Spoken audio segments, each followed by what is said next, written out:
A vida imita a arte. Será? Um homem meio fora de si lutando contra um moinho de vento parece coisa da ficção, certo? Errado! Se você pensou em Dom Quixote, saiba que esse livro, em parte, foi inspirado em histórias reais. E sim, existiu um fidalgo que com sua espada lutou contra um moinho de vento. No vídeo de hoje, vou falar de alguns personagens reais que inspiraram a ficção.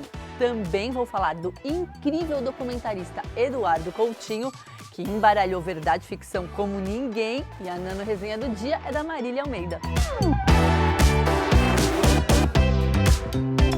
Tem horas que a gente se depara com cada notícia de jornal e pensa, isso daqui daria uma bela história de ficção. E isso é verdade, porque muitos autores se inspiraram em fatos reais para comporem as suas obras. E para começar a falar desse tema, eu lembrei do poema tirado de uma notícia de jornal, do grande poeta brasileiro Manuel Bandeira, publicado no livro Libertinagem de 1930. O poema é assim: João Gostoso era carregador de feira livre e morava no Morro da Babilônia, num barracão sem número.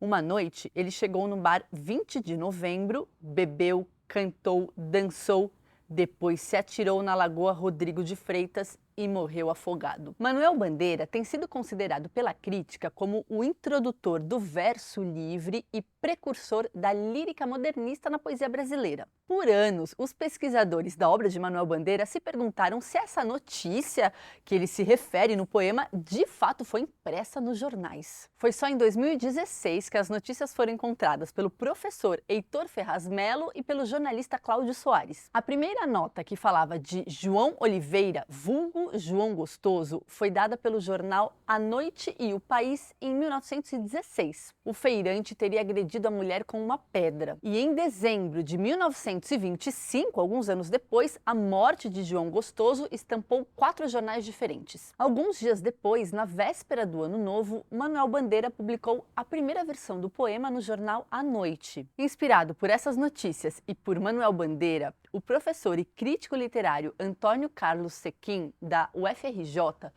publicou um poema chamado Poema tirado de uma notícia de poema. João Gostoso era feirante, amaziado com rosa. Ela não era flor que se cheirasse. Um dia, cansado das traições, pegou uma pedra que tinha no meio do caminho do morro e arremessou contra a mulher.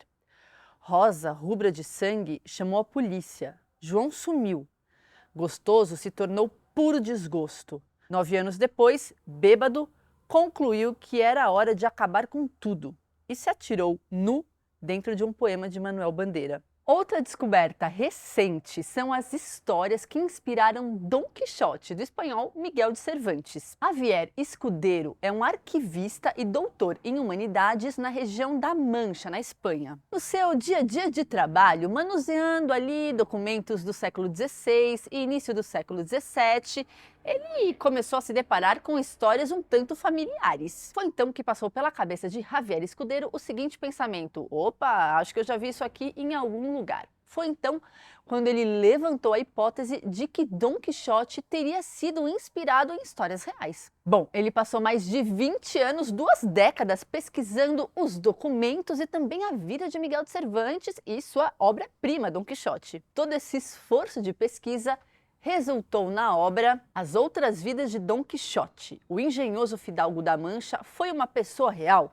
E eu fiz aqui uma tradução selvagem, tá, gente? Porque esse livro foi publicado em 2022, mas não tem ainda a tradução no Brasil. Segundo o pesquisador, praticamente todas as histórias que aparecem nos primeiros 20 capítulos são fatos reais, incluindo o famoso episódio da luta contra o moinho de vento, que teria sido inspirado em um incidente envolvendo Dom Agustín Ortiz. De acordo com os documentos encontrados, esse Dom Ortiz era filho de um cavaleiro da Ordem de San Juan e fazia parte de uma família bem importante ali da região. Só que ele era o garoto problema da família e fez vários bicos ali na Espanha para se sustentar. Pois bem, numa manhã de 1594, Ortiz teve um desentendimento em um moinho de vento e o motivo da briga foi bem mais mundano do que os gigantes de Dom Quixote. Entre as 10 da manhã e o meio-dia, o fidalgo estava moendo grãos no moinho e, como todo fidalgo, levava sua espada embainhada. Só que Ortiz encontrou alguns de seus desafetos, Pablo Lopes e Pedro de Morales. No meio da discussão, num ato de aviso ou ameaça, ou então orgulho de um fidalgo frustrado, segundo o pesquisador, Ortiz sacou a sua espada. Em seguida, atacou os seus inimigos, certo? Errado. Ele atacou, na verdade, uma cruz de madeira do tamanho de um homem que ficava ali perto do moinho. Com a espada, Ortiz cortou a base da cruz, jogou-a contra a parede do moinho e continuou golpeando-a até fazer picadinho da cruz. Gente, pausa pra minha risada, porque eu tô imaginando essa cena e ela é totalmente absurda. Bom, o incidente quase foi esquecido pela história, mas a sorte de Dom Ortiz mudou alguns anos depois. Em 1599, o fidalgo foi eleito alguacil, uma espécie de xerife, e resolveu acertar as contas com seus inimigos e desafetos. Diante da ameaça, os dois denunciaram Ortiz à Inquisição e contaram o incidente do moinho de vento, tintim por tintim. No Tribunal da Inquisição, Pablo Lopes e Pedro de Morales disseram que eles tentaram avisar o fidalgo que ele estava fazendo. A gente tem que lembrar que a Espanha nessa época era muito religiosa e atentar contra uma cruz num moinho era algo seríssimo. Assim como Sancho faz com Dom Quixote na obra de Miguel de Cervantes. Bom, Dom Ortiz, no incidente do moinho, ignorou a advertência e continuou atacando a cruz, né? Dom Ortiz foi julgado e preso, mas solto logo depois, assim que pagou fiança. Se Dom Quixote foi inspirado em diversos fatos reais, a vida muito doida de Eugène François Vidocq rendeu não uma, mas diversas inspirações para muitos autores. Suas memórias inspiraram Os Assassinatos da Rua Morgue, de Edgar Allan Poe, e também o personagem Vautrin, que aparece em vários relatos da Comédia Humana de Balzac. Sua vida também foi base para os personagens Jean Valjean e Javert, de Os Miseráveis, de Victor Hugo, e também para Sherlock Holmes, de Arthur Conan Doyle. Gente, quem é esse querido tão popular? Ele foi o primeiro detetive particular do mundo. Mas ele começou a sua carreira, digamos assim, do outro lado, como ladrão. Sua primeira vítima, vejam só, foi seu próprio pai, um padeiro da cidade de Arras, na França, que teve 2.000 francos surrupiados do caixa. Tentando disciplinar o espírito muito louco do filho, o pai o alistou no exército, mas Vidocq logo desertou. Algumas peripécias mais tarde, o aventureiro se meteu numa briga com o coronel e acabou preso. Na cadeia, ele conheceu Boitel, um homem simples que fora condenado por ter roubado um pouco de trigo para alimentar os seus filhos. O tal do Vidocq era mesmo inteligente, porque ele fugiu da prisão e ainda por cima falsificou um documento que permitiu a liberação de Boitel. Entre 1800 e 1809, ele alternou temporadas atrás das grades e fugas espetaculares, incluindo uma de uma prisão de segurança máxima em um navio e também um disfarce de freira. Bom, mas todo mundo precisa sossegar em algum momento, né, gente? E depois de alguns anos, ele decidiu colaborar com a polícia. Ele ajudou a encontrar um assassino em Lyon. Ele se saiu tão bem que a polícia o contratou como chefe de uma brigada de segurança. Vidocq inventou os laboratórios criminais, a balística e a base de dados de criminosos. Saindo da polícia, ele abriu então uma fábrica de papel à prova de falsificações, uma tinta indelével e uma fechadura inviolável. E vocês estão achando pouco, é? Em 1836, ele fundou a primeira agência privada de informações. Mas a polícia não gostou da concorrência, foi à justiça e conseguiu o fechamento da firma. Mas essa agência, aliada às inovações que ele implantou na polícia, serviria de modelo para as agências de inteligência e para o trabalho de detetives do mundo todo. E é por isso que Vidocq é considerado o pai da criminologia moderna e serviu de inspiração para tantos personagens que a gente ama da literatura. Um edifício em Copacabana. 12 andares. 276 apartamentos conjugados. Uns 500 moradores. Com 3 equipes, filmamos a vida do prédio durante uma semana.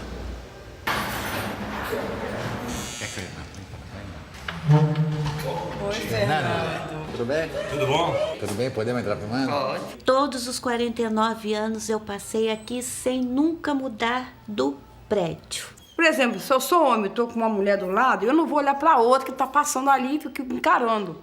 Né? Ela afirma que eu olho pra mulher na rua. Olha. E ela mostrou seu umbigo, que gira seu mundo lá. E olhe pra além do umbigo, olhe que o tempo vai. Joguei na França 2 anos e meio. Je parle français un petit peu. E já que estamos falando de ficção e realidade, histórias reais que inspiraram os livros e por aí vai, o documentarista brasileiro Eduardo Coutinho embaralhou realidade e ficção como poucos. E se você nunca ouviu falar dele, eu espero que ao final desse vídeo você se motive a ir atrás de alguns dos seus filmes que são verdadeiras joias, singulares, obras que vão te emocionar e te fazer pensar. Eduardo Coutinho faria 90 anos no dia 11 de maio e ele foi um cineasta absolutamente único. Ele tem 2 frases que eu gosto muito. A primeira delas é a seguinte: toda conversa esconde uma relação erótica. Aqui, quando ele usa a palavra erótica, ele não tá falando sobre sexo, e sim da vontade da gente descobrir mais sobre o outro enquanto a gente conversa com ele. E com um jogo tão próprio da conversação que tem a ver com esconder e revelar. Eduardo Coutinho foi um grande entrevistador e os seus documentários mostram a habilidade que ele tinha para extrair das pessoas as histórias mais emocionantes e surpreendentes. Ele também costumava dizer: eu filmo as pessoas que não estão no Google. Outra frase dele que eu adoro. Os especialistas e críticos de cinema dizem que Eduardo Coutinho apostou na austeridade. O que isso significa? Ele tinha uma gramática visual e uma equipe de filmagem mínimas. Ele também tinha algumas convicções bem sólidas sobre cinema. Ele achava um pouco absurdo filmar com muito dinheiro em um país desigual como o Brasil. E ele também respeitava profundamente os seus personagens, conversando com todos eles de igual para igual. Quando eu tinha meus 16, 17 anos, eu assisti ao documentário Edifício Master no cinema e o impacto foi gigantesco. Eu revi o filme para fazer o roteiro de hoje e qual a minha surpresa percebendo que o filme é mais incrível ainda do que me contava a minha memória. Nesse documentário de 2002, Eduardo Coutinho e a sua equipe alugaram durante um mês um apartamento no Edifício Master, um prédio que fica no bairro de Copacabana, no Rio de Janeiro. Durante esse tempo, ele filmou a vida dos moradores e fez entrevista diretamente nos apartamentos deles. As pessoas são absolutamente diversas. Uma ex-costureira que trabalhou na alta sociedade carioca, um casal que se conheceu por anúncio, a filha de um alemão que foi expulsa de casa quando engravidou e um ex-técnico de futebol que morou no México, no Sudão e vários outros países. Ah, tem também um personagem absolutamente singular, um senhor que mora sozinho depois de ter trabalhado anos nos Estados Unidos e ter cantado com Frank Sinatra. Gente, e esses são apenas alguns dos entrevistados. O Edifício Master é um prédio popular, com muita gente morando nele, muitos apartamentos por andar, e esse mosaico de vidas que o Eduardo Coutinho mostra é de arrepiar. A gente sente toda a variedade de emoções que esses personagens narram. Alegrias, sofrimentos, ressentimentos, desesperança, desencanto, arrependimentos. Eles contam histórias das suas próprias vidas e a edição e a montagem do documentário são geniais, porque mesmo que eles estejam relatando histórias relativamente banais, o nosso olhar fica preso em cada personagem. Olha, gente, eu digo com convicção que Edifício Master é um dos melhores documentários que eu já vi na minha vida toda. Ele está disponível no Globoplay e ele ganhou em 2002 o prêmio de melhor documentário no Festival de Gramado, um dos mais importantes do Brasil. Mas a obra que marcou Eduardo Coutinho como um grande artista, na verdade, é um filme anterior chamado Cabra Marcado para Morrer, que tem uma história de produção por si só bem surpreendente. Foi na década de 60 que Coutinho começou a trabalhar no filme que viria a ser o maior marco da sua carreira. Em uma pequena cidade da Paraíba, Coutinho acompanhou o comício de Elizabeth Teixeira, viúva de João Pedro Teixeira,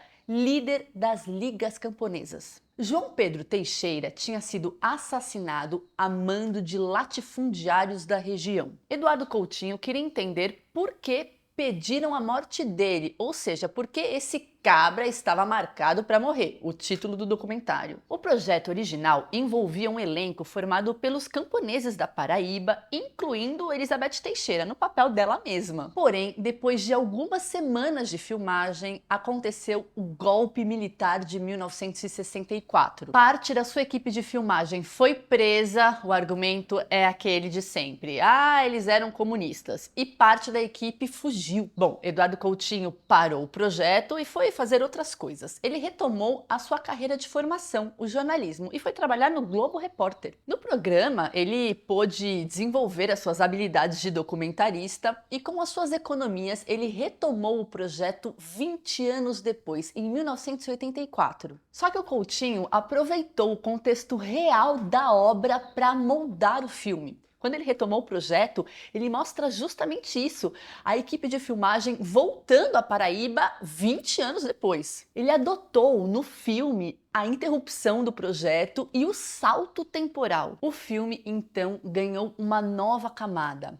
Além dele ser um documentário sobre a morte de João Pedro Teixeira, é um filme sobre o próprio ato de fazer um documentário. É o cinema comentando o cinema, a linguagem falando sobre a linguagem. Eu estou contando dessa maneira e eu entendo que o filme possa parecer uma obra meio cabeçuda, mas não é nada disso. A condução narrativa do Eduardo Coutinho é tão boa e ele é tão genial como conversador, ele extrai tanta humanidade dos seus personagens, que o filme é uma experiência maravilhosa de assistir. Esse documentário foi eleito um dos melhores filmes brasileiros de todos os tempos, é presença obrigatória nos cursos de cinema e também está disponível no Globoplay. Eduardo Coutinho tem vários outros filmes bem especiais. Eu destacaria Jogo de Cena, onde ele chama atrizes profissionais e conhecidas, atrizes desconhecidas e não atrizes para contarem as mesmas histórias. Nesse filme ele embaralha verdade e ficção e a gente percebe como a mesma história contada por diferentes mulheres ganha tons únicos. Fora que as noções de verdade, veracidade e autoria ficam um tanto nubladas e a gente faz vários questionamentos sobre memória e invenção. Aliás, em uma entrevista que ele deu para o Canal Brasil, ele diz que memória é um troço que você constrói. Eu acho muito interessante essa noção de que a nossa memória pode mudar de acordo com as interações. Uma memória minha de infância pode se transformar de acordo com a pessoa para a qual eu estou relatando. Isso porque as minhas emoções, no ato de contar, também mudam. Lembrar de um fato da minha infância e contá-lo para o meu pai, por exemplo, pode ser muito diferente de contar o mesmo fato para o meu filho,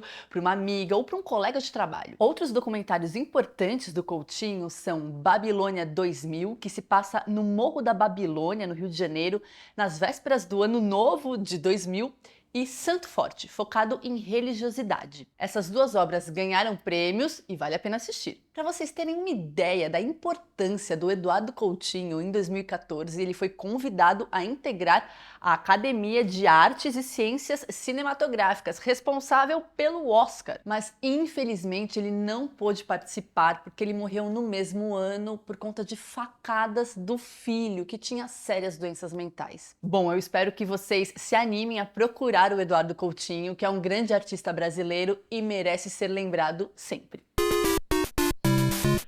Olá! Eu gostaria de falar com vocês sobre um livro lindo de viver, que é o Ciranda em Aruanda, da multiartista Liu Olivina. O Ciranda em Aruanda é publicado pela editora Quatro Cantos e a sua primeira edição é de 2021. No Ciranda em Aruanda, através de textos curtos, super poéticos, escritos no livro com a própria letra da Liu, e ilustrações super coloridas, cheias de detalhes, feitas também pela Liu, ela apresenta para as crianças alguns dos orixás. Você sabe quem são os orixás? Os orixás são os deuses da mitologia iorubá. Nós temos contato no nosso dia a dia com diversos elementos das mais diversas mitologias. Da mitologia nórdica, mitologia grega, mitologia asteca, mitologia hindu, não só na literatura, no cinema, mas nas mais diversas artes, na decoração, no vestuário. Mas a mitologia iorubá, que traz nos seus deuses os mesmos arquétipos universais representados nos deuses das outras mitologias, que conta de uma forma plena a história do humano e da humanidade, a mitologia iorubá foi deslocada pelo racismo para um lugar muito triste. E é muito importante que a gente resgate essa história e que a gente passe a contá-la de uma forma natural e verdadeira, independente de qualquer prática religiosa. Apesar de que aqui em casa, a leitura de Ciranda em Aruanda se tornou quase que uma prece diária que eu faço com as crianças antes deles dormirem. Tamanha a singeleza com a qual a Lil apresenta essas imagens pra gente. Agora comentem aqui embaixo o que vocês acharam do vídeo de hoje e eu também tenho um pedido. Enviem as nanoresenhas de vocês. O e-mail é canalantofagica@gmail.com. Vocês podem fazer os vídeos com os celulares, só precisa estar na horizontal, estar bem iluminado. E essa troca de indicações e dicas é muito legal. Nos vemos na próxima quinta-feira com mais um vídeo. Tchau!